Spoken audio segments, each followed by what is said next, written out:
Now, these are my purple sprouting broccoli here.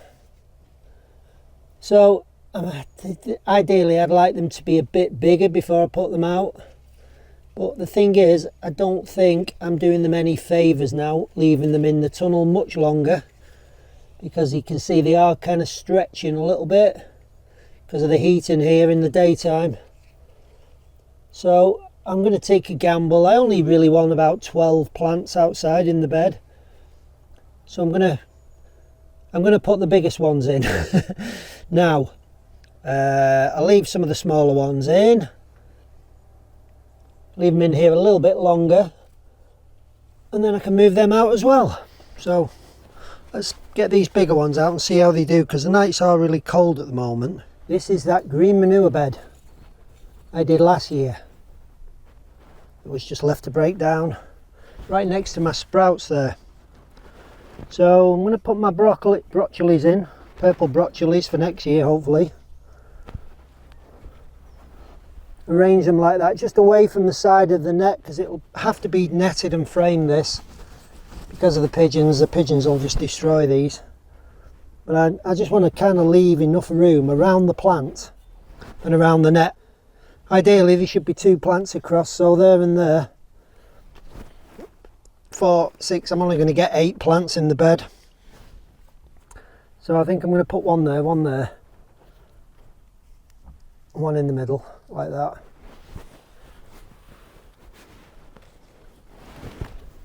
There can go another there.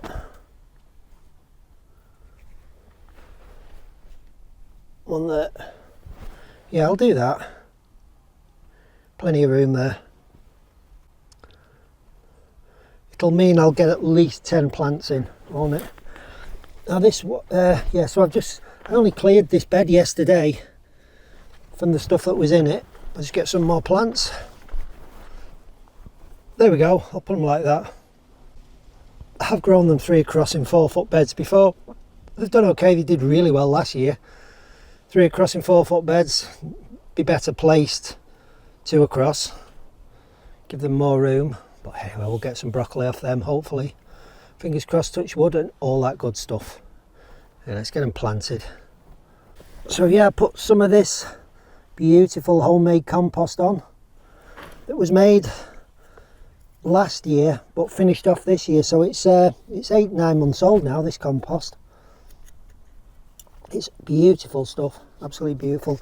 All I've put is just sort of, you know, like a 50-60 litre equivalent compost bag full of compost on here.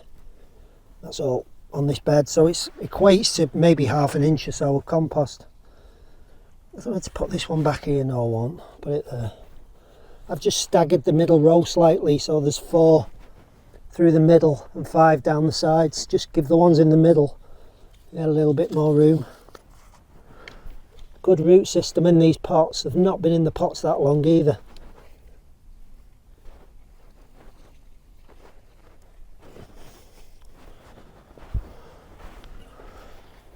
They have flopped over, as you can see. I'm just planting them just a tad deeper, not much.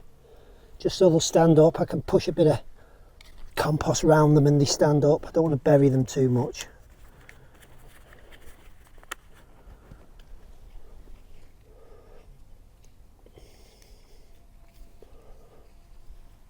Like that. Get him stood up. And there we go, we've got them in.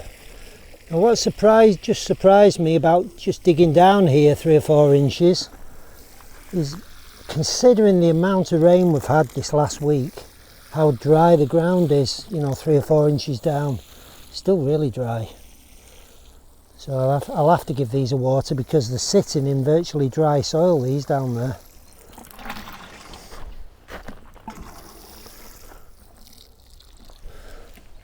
Just broke that leaf off. Right, so we've got them from seed to this stage so far without any problems. And what are the problems now going forward? So what is going to be the end of these is pigeons, partridge, which are going to peck these leaves off virtually overnight. So I'll come tomorrow, for instance, and all these tops will be gone. Essentially the broccoli will be finished. So I can do that, I can put a net over them and I can stop that completely from happening. The next problem is more likely to be chafter grubs, things underground that will eat the roots. Even on this ground, wireworms, which will chew through the roots of these young plants, which is why ideally I wanted them to be a bit bigger and a little bit tougher. There's not much I can do about the wireworms, unfortunately, or the chafter grubs. We just have to suck it and see. That's why I always want to really plant a few more broccoli than I need, because I can almost guarantee you that not all these will survive. The next big problem is going to be slugs and snails, and on this ground it's slugs. So the slugs are going to find them pretty quickly and start chewing on the leaves as well.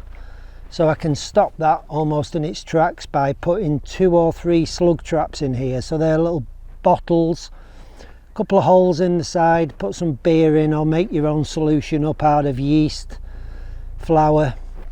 Yeah, and make your own little solution up out of that.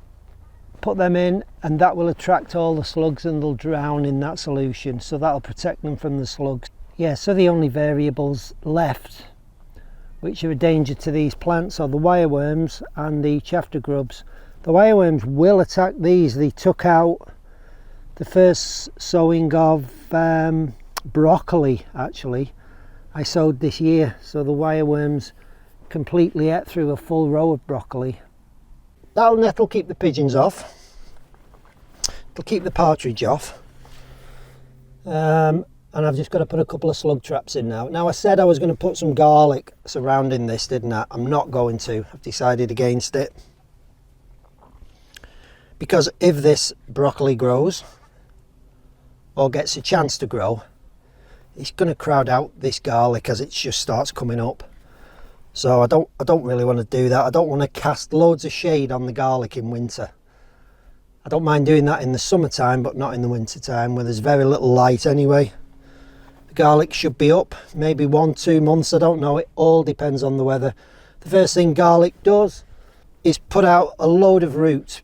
Before you ever see a little shoot coming out the garlic, it starts putting loads and loads of roots out. So you get a lot more growth under the bulb or the clove than you do above the clove.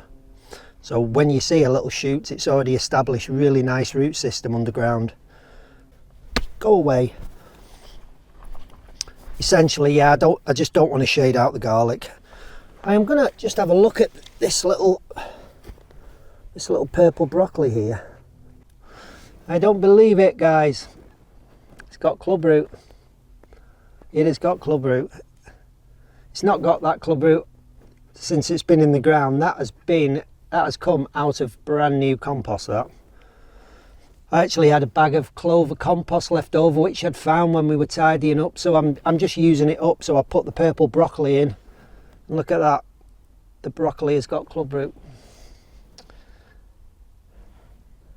It's got to be on the air, clubroot, hasn't it? Well, I know it's on the air, it's everywhere, so I just don't know how it gets into compost, not even in the ground, in a clean pot. In a clean pot, in clean compost, the purple brock has got clubroot.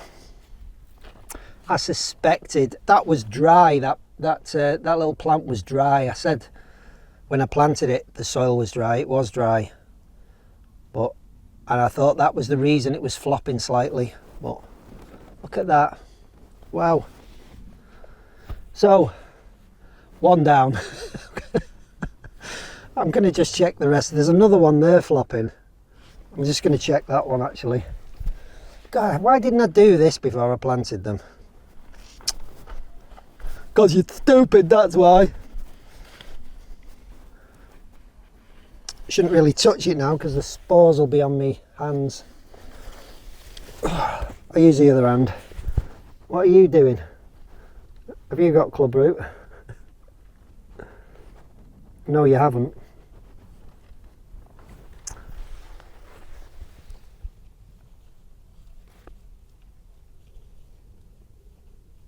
That's not got club root. Right, so far it's only that one, but it's not good. It really isn't good. So the purple sprouting broccoli could be a complete washout. And that is not the fault of my soil, because the damn seeds never went into the soil. The plants never went into the soil before they got club root. Is the seed infected? I don't know. No idea. Wow. I just went into the polytunnel to get a replacement. Now this is a green sprouting broccoli. Look at that. Club root.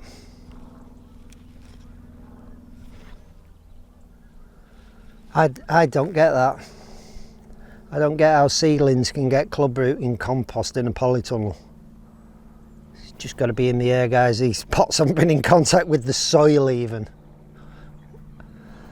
Absolutely bizarre. I'll update you on the broccoli, purple broccoli, in a week's time. Let's see if any more of it flops over, eh? Catch you later.